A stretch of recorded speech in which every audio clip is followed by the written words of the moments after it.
Fala, galera do Médio Militar, tudo bem com vocês? Espero que vocês estejam todos bem nesse momento, né, que nós estamos passando. E hoje a gente vai dar continuidade ao conteúdo do módulo 8, né, de Química 3, que é o conteúdo. A gente vai continuar falando, na realidade, sobre ligações. Na última aula a gente falou sobre ligações iônicas e agora a gente vai falar sobre as ligações covalentes, certo? Para quem não me conhece, eu sou a professora Sara, sou professora de Química das unidades do Colégio Força Máxima de São Gonçalo e Laranjeiras. Então, agora que vocês já estão apresentados ao conteúdo do módulo, já estão apresentados a mim, vamos iniciar então a matéria. Bem, primeira coisa que a gente precisa, né, saber é o que é uma ligação covalente ou molecular, certo? O que é uma ligação covalente? Uma ligação covalente é aquela ligação que é caracterizada pelo compartilhamento de elétrons. Então, lembra, quando a gente viu ligação iônica, a gente viu que a ligação iônica é quando a gente tinha um átomo, certo? Doando elétron para um outro átomo, certo? Então, a gente tinha um átomo com tendência a perder elétrons, em geral metais, e a gente tem um átomo com tendência a receber elétrons, em geral a metais. E aí a gente disse que as ligações iônicas elas eram formadas entre metais e ametais com grande diferença de eletronegatividade. Estão lembrados? Então, aqui na ligação covalente ou molecular, a gente tem o compartilhamento de elétrons. Então, a gente não tem mais aquela situação onde a gente tem um átomo que doa completamente seus elétrons para um outro átomo, gerando cargas, certo? Aqui a gente tem o compartilhamento desses elétrons. Então, é como se os elétrons eles fossem de ambos os átomos. Ele não vai sair de um e ir para o outro. Ele vai fazer parte dos dois átomos que estão envolvidos na ligação. Isso vai acontecer especificamente quando a diferença de eletronegatividade for pequena, em torno de menos de 1,7. Então, na ligação iônica, a gente viu que vai acontecer quando a diferença de eletronegatividade entre os átomos envolvidos na ligação ela é maior do que 1,7. Na ligação covalente, para que esse compartilhamento de elétrons aconteça, essa diferença de eletronegatividade não pode ser muito grande. Então, a gente diz que a diferença ela é pequena, em torno de menos de 1,7. Ela vai acontecer entre ametais. Então, se eu tenho um átomo de um ametal e um outro átomo de um ametal que se ligam, eu tenho uma ligação covalente. Ela vai acontecer entre o hidrogênio e um ametal, ou ela pode acontecer também entre os hidrogênios, ou seja, uma ligação hidrogênio-hidrogênio, certo? Então, são esses três casos, né, mais usuais de você ter ligação covalente. Quando eu tenho uma ligação entre dois átomos de ametais, entre um átomo de hidrogênio e um de ametal, e entre dois átomos de hidrogênio. Bem, a primeira ligação covalente que a gente vai ver é a ligação covalente simples ou comum. A ligação covalente simples ou comum é aquela que se dá como consequência do compartilhamento de elétrons. Então, por exemplo, é o que acontece na ligação entre o cloro e o hidrogênio, né, onde a gente tem o hidrogênio e o cloro, que é um ametal. Então, seria uma ligação daquele tipo hidrogênio mais ametal que a gente viu. Nessa ligação, o que a gente tem aqui? O hidrogênio ele precisa ganhar um elétron para ficar estável, certo? Para ele adquirir a configuração de um gás nobre. E o cloro ele precisa ganhar um elétron para ficar estável e também adquirir a configuração de um gás nobre. Então, a gente tem dois átomos onde ambos precisam ganhar um elétron para se estabilizar. O que a gente vai fazer então? Vamos fazer uma ligação covalente. Eu vou fazer aqui a representação do hidrogênio com o seu único elétron aqui de valência, e eu vou fazer a representação do cloro com os seus 7 elétrons de valência. E aí, o que vai acontecer? Os dois vão se ligar de modo que o hidrogênio vai compartilhar o seu único elétron com o cloro, e o cloro vai compartilhar um dos seus 7 elétrons aqui com o hidrogênio, formando essa ligação aqui, ó.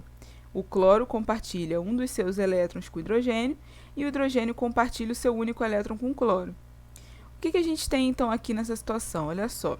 O hidrogênio ele precisava ganhar um elétron, certo? Então, com essa ligação, ele tem 1, 2. Então, ele adquiriu configuração de gás nobre. E o cloro, com o compartilhamento de elétrons aqui com o hidrogênio, ele ficou com 1, 2, 3, 4, 5, 6, 7, 8 elétrons. Então, ele também se estabilizou, adquirindo a configuração de gás nobre.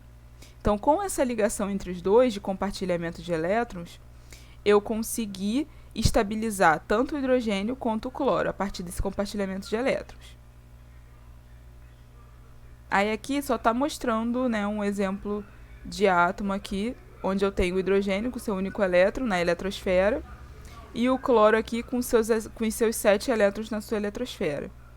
Quando eu formo a ligação covalente, essas eletrosferas elas vão se aproximar, certo? Então, eu tenho uma aproximação da eletrosfera do hidrogênio com a eletrosfera do cloro, e ali eu vou ter o compartilhamento dos elétrons dos dois, para que haja estabilização e eu tenha a formação da ligação covalente, certo? Aí aqui, só para vocês saberem, a fórmula eletrônica, que seria a fórmula de Lewis, ela se dá, né, escrevendo, conforme eu expliquei, os elétrons de valência dos átomos, né, envolvidos na ligação. Então, no caso aqui, o hidrogênio e o cloro. E aqui eu posso fazer um círculo, ou então posso marcar, né? Em geral, a gente faz um círculo, representando os elétrons que estão sendo compartilhados, tá? A gente sempre vai escrever o átomo aqui colocando os elétrons em pares, certo? Então, aqui eu coloco um par, aqui eu coloco um outro par, aqui um par. Como o cloro tem um número ímpar de elétrons, vai ficar um aqui sozinho. E o hidrogênio, que só tem um elétron, vai ficar com um sozinho também.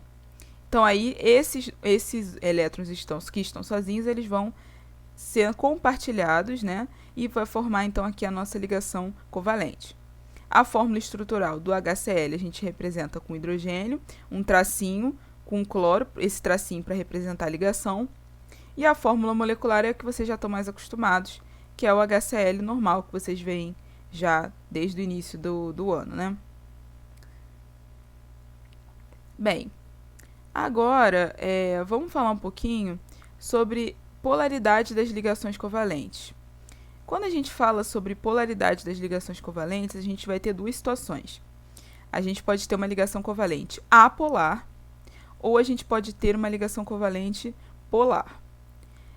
A ligação covalente apolar, ela vai acontecer sempre quando dois átomos idênticos se ligam, ou seja, átomos que têm mesma eletronegatividade. Então, por exemplo, na ligação do cloro com o cloro, ou seja, né, um átomo de cloro com outro átomo de cloro, o que acontece?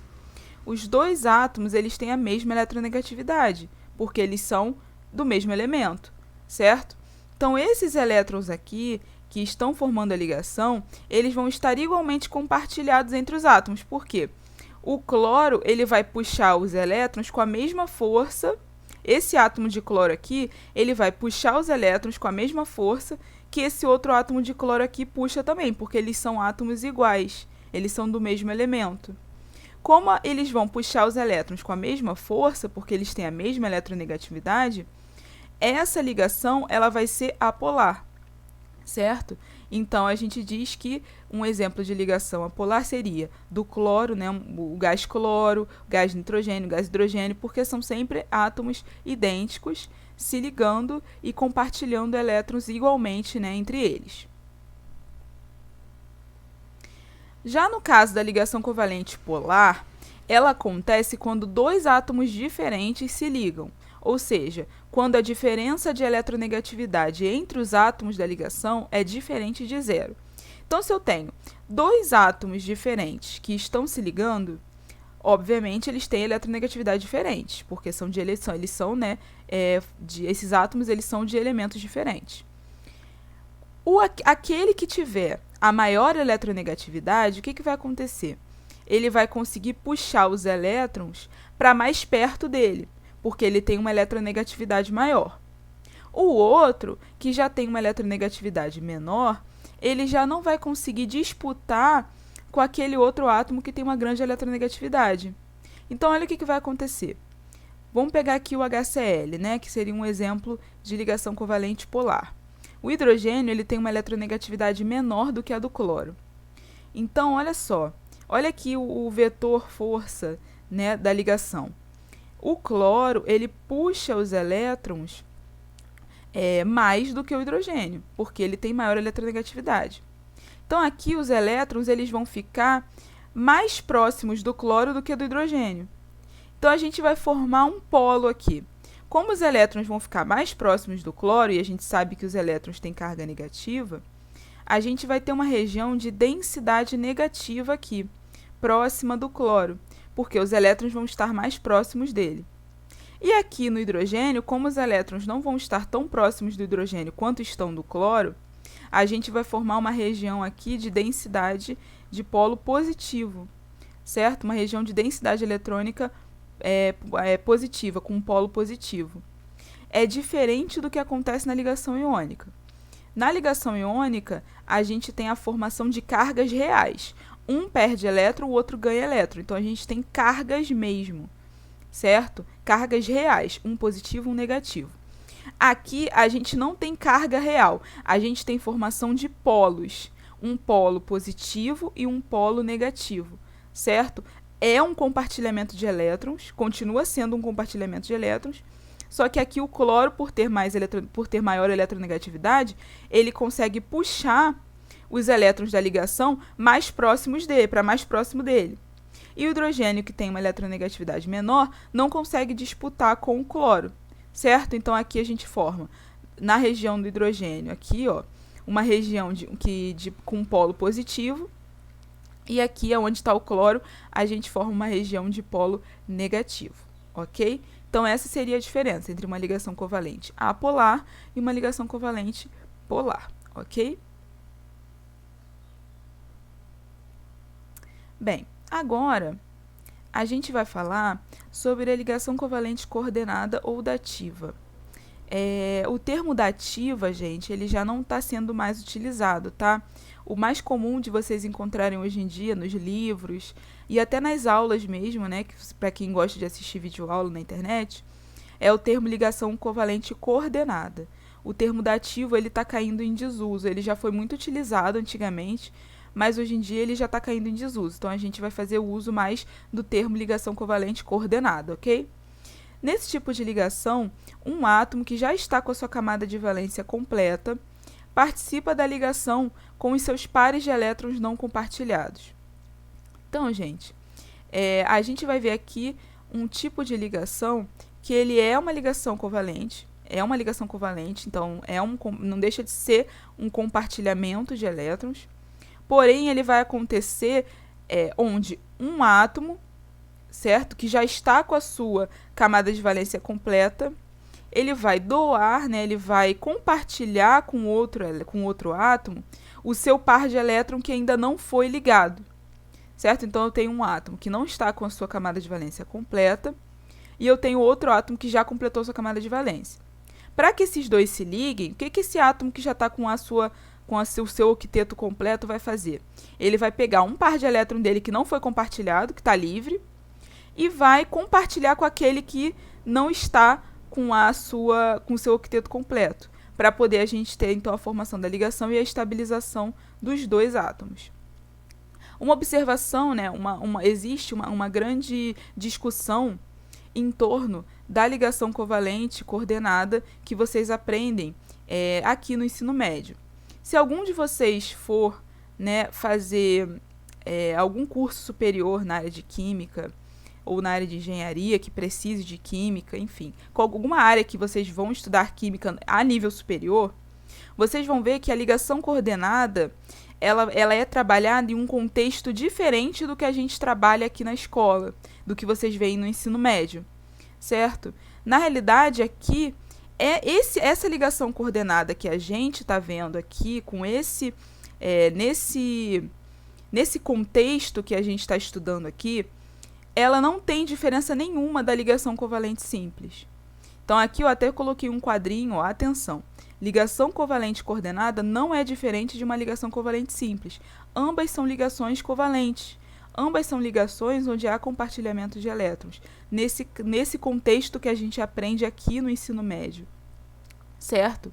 Na realidade, a gente utiliza o conceito da ligação coordenada para criar uma ferramenta didática para vocês conseguirem entender estruturas de compostos onde eu tenho átomos fazendo um número de ligações maior do que seria o usual dele, Por exemplo, vocês sabem que vocês aprenderam, né, na parte de tabela periódica, que o enxofre ele faz 2 ligações para conseguir se estabilizar, certo? E se eu disser para você que o enxofre pode fazer 3 ligações? Pode fazer 4 ligações? Vocês vão ficar um pouco, né, com dúvida, tipo, ué, mas a gente viu que ele faz 2. Sim, mas o enxofre ele também pode fazer 3, e ele também pode fazer 4, e pode fazer mais do que isso também. Então, para a gente conseguir explicar esses compostos, onde eu tenho átomos fazendo um número de ligações maior do que o que vocês estão acostumados, a gente utiliza o conceito de ligação coordenada. Mas é importante vocês terem em mente que nesse contexto que a gente está vendo aqui, a ligação covalente coordenada ela não é diferente de uma ligação covalente simples. Ambas são ligações covalentes, ambas são compartilhamentos de elétrons. Tanto é que a gente representa as duas do mesmo jeito. A gente só vai usar o conceito de ligação coordenada aqui para que vocês entendam essas estruturas que são diferentes do que vocês estão acostumados, estruturas mais complexas, ok? Se vocês forem estudar essas mesmas estruturas no ensino superior, vocês vão ver que elas vão ser feitas de outra forma, utilizando um outro caminho, certo? Que é um caminho um pouco mais difícil, que vocês precisariam de outras ferramentas para conseguir chegar nessas estruturas usando esse outro caminho mais complexo, que é o caminho mais correto. Como aqui a gente não tem essas ferramentas, a gente vai utilizar, então, a ferramenta da ligação coordenada, ok? Bem, então vamos começar aqui. Vamos utilizar como exemplo o SO2. O SO2, eu vou primeiro, né, compartilhar 2 elétrons através de ligações covalentes simples. Os átomos de enxofre e oxigênio já atingem os 8 elétrons de sua camada de valência. Então, no momento inicial, o que vai acontecer? Eu tenho aqui 2 átomos de oxigênio e 1 átomo de enxofre. O enxofre, por ter a menor eletronegatividade, ele vai ser o seu átomo central, certo? Então, os oxigênios eles vão estar em volta do enxofre e o enxofre vai ser o seu átomo central. Num primeiro momento, o que eu vou fazer? Eu vou estabilizar o enxofre com um átomo aqui de oxigênio. De que forma? Eu sei que o oxigênio precisa fazer 2 ligações para se estabilizar e sei que o enxofre também precisa fazer 2 ligações para se estabilizar. Então, eu vou fazer essas 2 ligações aqui, ó, entre o enxofre e o oxigênio, formando aqui uma ligação dupla. O enxofre vai ficar com 8 elétrons, 1, 2, 3, 4, 5, 6, 7, 8. E o oxigênio também, 1, 2, 3, 4, 5, 6, 7, 8. Beleza, estabilizei. Mas eu ainda tenho que inserir mais um átomo de oxigênio, que tem que se ligar com quem? Tem que se ligar com o enxofre, porque eu falei que o enxofre é o átomo central, que ele é o que tem menor eletronegatividade. Então, eu preciso ainda ligar mais um átomo de oxigênio aqui na minha molécula. O que eu vou fazer? Para que eu forme o SO2, a gente precisa incorporar mais um átomo de oxigênio. O enxofre, que já está com seu octeto completo, ele vai utilizar um dos seus 2 pares que não estão compartilhados. Então, observe aqui que o enxofre ele tem esse par aqui e esse par aqui que não foi compartilhado, para formar, então, a ligação covalente coordenada. Então, olha aqui, o enxofre formou a dupla ligação com o oxigênio e ele vai pegar um dos seus pares não compartilhados e vai formar aqui uma ligação covalente coordenada com o oxigênio. Essa ligação, ela é uma ligação diferente dessa simples que a gente fez aqui? Não, é a mesma. Lembra que eu falei? Ligação covalente coordenada não é diferente de uma ligação covalente simples. Aqui, a gente só está diferenciando para que vocês entendam por que o enxofre aqui fez 3 ligações ao invés de 2, tá? Mas essa ligação, ela é igual a uma ligação covalente simples. Não tem diferença, ok? Aí aqui como é que ficaria? A fórmula eletrônica de Lewis, a gente representando aqui os elétrons, aqui de valência do enxofre, os elétrons de valência do oxigênio e os elétrons de valência do outro oxigênio. Aqui a gente tem a formação dessas 2 ligações aqui, e aqui a gente tem então a ligação coordenada que a gente acabou de ver. A fórmula estrutural plana. Antigamente a gente costumava representar desse jeito aqui. A gente colocava a ligação coordenada como sendo uma seta e as outras ligações a gente representava normal. Hoje em dia isso não é mais utilizado. Por quê? Porque nesse contexto que a gente estuda aqui, a ligação covalente coordenada não é diferente de uma ligação covalente simples. Então não faz sentido eu representar essas ligações de uma forma diferente. Então, eu represento elas do mesmo jeito. Ó. Na hora que eu vou escrever a fórmula estrutural plana, eu não vou escrever a setinha. Eu vou escrever um traço normal, certo? Para representar que essas ligações elas não são diferentes entre si. A gente só está utilizando o conceito de ligação coordenada para conseguir explicar o fato do enxofre estar fazendo 3 ligações ao invés de 2. Ok? Bem, agora a gente vai ver o caso da ligação covalente coordenada dativa, né, o dativo a gente não usa mais, né, caiu em desuso, nos ácidos oxigenados. O que são ácidos oxigenados? São as substâncias do tipo HX, EOY, né? Um exemplo que a gente tem é o H2SO4. Então, todos os ácidos que têm esse molde, né, que tem essa cara aqui, como, por exemplo, H2SO4, a gente vai ver agora como escrever a sua fórmula, né, eletrônica, utilizando, né, a ferramenta da ligação covalente coordenada ou dativa. Então, primeiro passo que a gente vai fazer é escrever o átomo central, que é o E, certo? Esse elemento aqui que está no meio, com todos os seus elétrons de valência. Como a gente está usando o exemplo do ácido sulfúrico, eu vou escrever então enxofre, né? Então, enxofre, a gente já sabe que ele tem 6 elétrons de valência, então eu vou escrever os 6 elétrons de valência do enxofre desse jeito aqui. As bolinhas representando os elétrons e o enxofre no meio. Em seguida, cada átomo de hidrogênio vai se ligar com um átomo de oxigênio, formando o grupo OH. Então, olha aqui, eu tenho, na minha molécula do ácido sulfúrico, eu tenho 2 átomos de hidrogênio e 4 átomos de oxigênio. Então, eu vou formar 2 OHs, certo? Porque cada hidrogênio vai se ligar com um oxigênio, vão sobrar 2 oxigênios e eu vou formar 2 OHs. Então, vai ficar desse jeito aqui, ó. O oxigênio, ele vai compartilhar um elétron aqui com o hidrogênio, formando uma ligação. E o outro oxigênio vai compartilhar um elétron com outro hidrogênio aqui, formando outra ligação, ok? Aí, agora, cada grupo OH vai se ligar ao elemento central. Então, agora eu vou ligar esse grupo aqui, OH, com o elemento central. Vai ficar desse jeito aqui, ó. Esse elétron aqui do enxofre, ó, vai ser compartilhado aqui com o oxigênio. E esse outro elétron aqui do enxofre vai ser compartilhado aqui com o oxigênio. Olhando para essa estrutura aqui, a gente já tem todos os octetos completos. O hidrogênio está estabilizado, conseguiu compartilhar um elétron, né? O oxigênio também está estabilizado, compartilhou 2 elétrons. Enxofre, igualmente, fez 2 ligações, também compartilhando aqui 4 elétrons. O oxigênio também fez 2 ligações aqui, também compartilhando aqui 4 elétrons. Hidrogênio, uma ligação com compartilhamento de 2 elétrons. Aparentemente, essa molécula está estabilizada. No entanto, eu ainda tenho que incorporar 2 átomos de oxigênio que não foram ligados, porque eu não tenho só 2 átomos de oxigênio na molécula, eu tenho 4. Então, eu preciso ainda incorporar esses 2 átomos aí esses 2 átomos de oxigênio. O que eu vou fazer? Eu vou, então, se o elemento central já tiver efetuado todas as suas covalências, né, que foi o caso do enxofre, que já efetuou todas as covalências, para cada átomo de oxigênio que não está ligado, eu vou ter a formação de uma ligação covalente dativa, né, ou coordenada.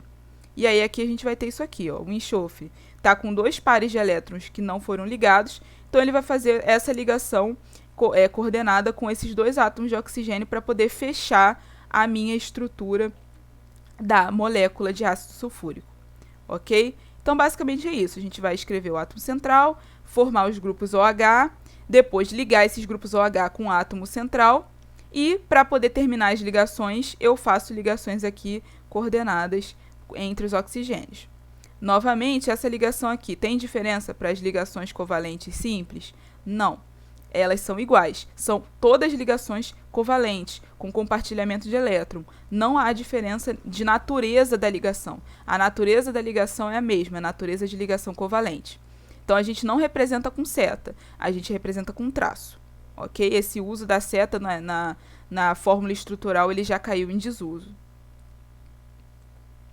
Bem, e agora, para finalizar nossa aula, a gente vai falar um pouquinho sobre propriedades dos compostos moleculares, que são os compostos formados por ligações covalentes. Nas condições ambientes, os compostos moleculares e covalentes eles podem ser encontrados nos 3 estados físicos: sólido, líquido e gasoso. Então, aqui, ó, por exemplo, eu tenho sólido, que é o diamante, que é formado por ligações entre carbonos, então ligação covalente. Eu posso ter líquido, que é a água, certo? Na temperatura ambiente, né? A água é encontrada na forma líquida. Então, a água também é um exemplo de molécula formada apenas por ligações covalentes. Então, também é um composto molecular e a gente tem na forma líquida. Ou eu posso ter também gás hidrogênio, que é também um composto molecular formado apenas por ligações covalentes. Então, perceba que a gente tem várias possibilidades de estados físicos para compostos moleculares, diferente dos compostos iônicos, que a gente viu que eles são todos sólidos na temperatura ambiente. Em geral, os pontos de fusão e ebulição dessas substâncias são menores do que os das ligações iônicas. E aí isso aqui eu coloquei geral porque existem ligações covalentes que são tão fortes quanto ligações iônicas.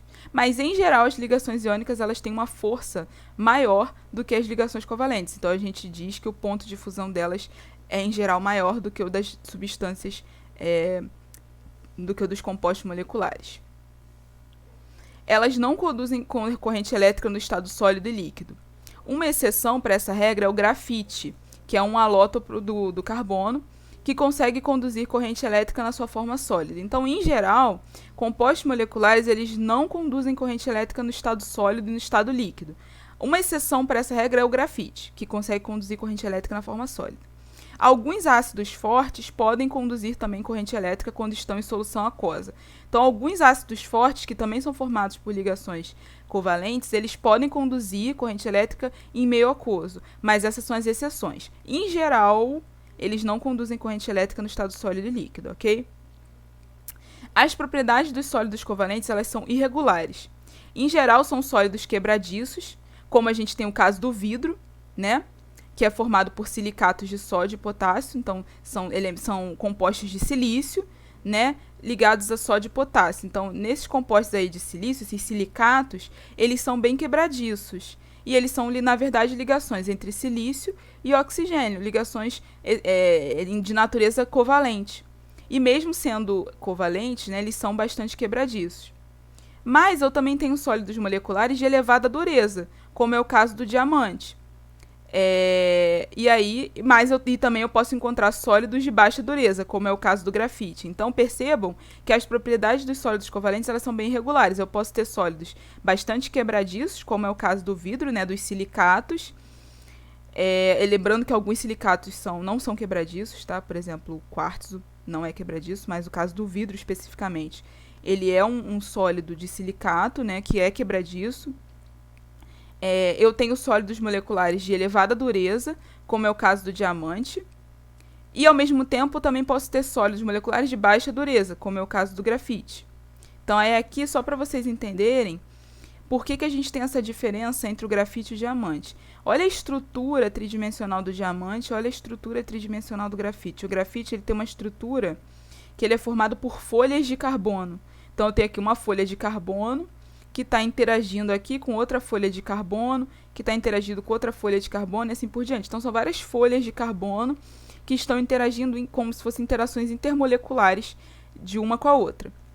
No diamante, não. No diamante, eu tenho esses átomos de carbono moldados, né, numa estrutura muito mais fechada e com uma mobilidade muito menor do que aqui no grafite, que são estruturas de folhas. Então, o diamante, logicamente, tem uma dureza muito maior do que o grafite, que tem essa estrutura com maior mobilidade. E isso explica até porque o grafite consegue conduzir corrente elétrica.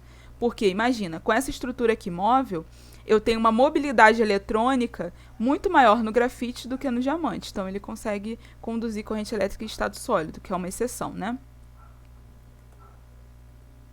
Bem, então, essa foi a nossa aula de hoje. Espero que tenha sido uma aula bastante proveitosa e interessante. Novamente, reforçando a importância de vocês fazerem os exercícios da apostila e tirarem as dúvidas de vocês nas aulas online, ok? Então, a gente se vê na próxima aula. Tchau, tchau, galera!